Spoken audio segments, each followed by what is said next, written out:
धृतराष्ट्र की जो धर्मपत्नी थी, क्या नाम था उसका? गांधारी। धृतराष्ट्र की धर्मपत्नी गांधारी। अब गांधारी धर्मपत्नी थी? अरे बोलो तो, नहीं थी। क्यों नहीं थी? क्योंकि पति के आंख नहीं थे, तो गांधारी ने क्या करा? आंख पे पट्टी बांधी। इसको धर्मपत्नी कहते हैं।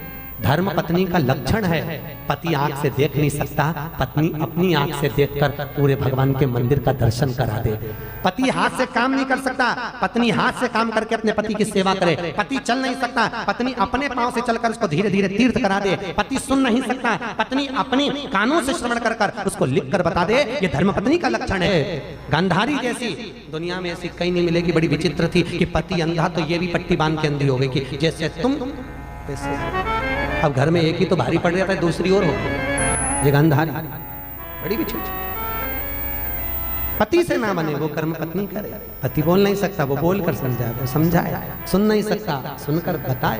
देख नहीं सकता, नैनों से दर्शन कराए, अपने नैनों से। आज भगवान ने ये वाले वस्त्र पहने, आज भगवान ने नीले वस्त्र पहने, आज भगवान ने गुलाबी वस्त्र पहने। ये धर्मपत्नी। पति देख नहीं सकता, वो समझा। चंचुला जो थी वो धर्मपत्नी तो थी, पर पति के साथ में रहती रहती जैसा बिंदुक था वैसी हो। अब बिंदुक कैसा? बिंदुक पहले तो सही साथ चलता रहा, भगवत स्मरण चलता रहा, भजन चलता रहा, रहता है। जब नई नवेली बहू आती है ना तो बहुत अच्छा, सवेरे जल्दी 5:30 बजे जग भी जाती है, काम भी कर लेती है, इतना पल्लू भी धर लेती है। नई आई तब, मैं पुरानी होने की बात नहीं बोल रहा हूँ, मैं नई आई है तब की बोल रहा हूँ। तब तो इतना पल्लू भी रख लेगी, थोड़ा 5:30 बजे उठ भी जाएगी और धीरे धीरे धीरे धीरे बस 6 महीना 8 महीना साल भर निकला। उसके बाद मैं नहीं बोलूँ तो अच्छा है। साल। कितनी सुंदर बात कही महाभारत में। भीष्म पितामह ने अर्जुन को समझाया भोजन का लक्षण। 4 तरह का भोजन बेकार होता है। कितनी तरह का? महाभारत में लिखा है। भीष्म पितामह अर्जुन को कह रहे हैं 4 तरह का भोजन बेकार। पहले नंबर का, जिस भोजन की थाली में ठोकर लगी हो वो दरिद्रता प्रदान करता है, ठोकर लगा हुआ भोजन। दूसरे नंबर का भोजन, जिस भोजन की थाली को लांग गए हो वो गंदगी के बराबर होता है। भोजन की थाली जिसको लांग गए वो थाली का भोजन गंदगी के बराबर है। तीसरे नंबर का भोजन, जिस भोजन की थाली में बाल पड़ा हो, केश पड़ा हो, वो भ्रष्टा के बराबर होता है, गंदगी की। और चौथे नंबर का भोजन, जिस भोजन की थाली में पति और पत्नी एक ही थाली में साथ बैठकर भोजन कर रहे हैं, वो मदिरा के बराबर है। किसके बराबर? मदिरा के बराबर। और शास्त्र कह रहा है, भीष्म पितामह ने अर्जुन को महाभारत में समझाया कि जिस भोजन की थाली में पति भोजन कर ले और पति के भोजन करने के बाद में पत्नी भोजन कर ले तो बद्रीनाथ और केदारनाथ के प्रसाद से भी बड़ा महाप्रसाद हो जाता है। महाप्रसाद है वो।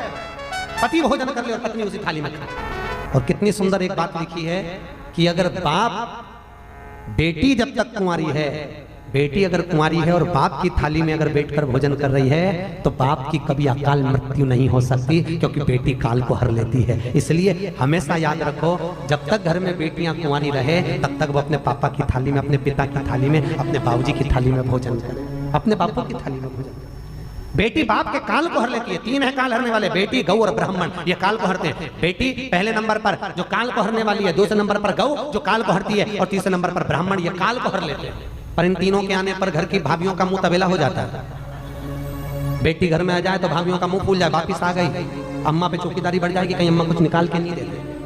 जब तक ननद घर में रहेगी तब तक भाभियों की चौकीदारी रहेगी। जीजी तू उधर देख, देवरानी इधर देखे, जेठानी उधर देखे, और छोरा छोरी को पीछे छोड़ दिया कि बुआ जी का ध्यान रखना, क्या अम्मा दे रही बता दे। तो हम अम्मा क्या दे रही है वो बता।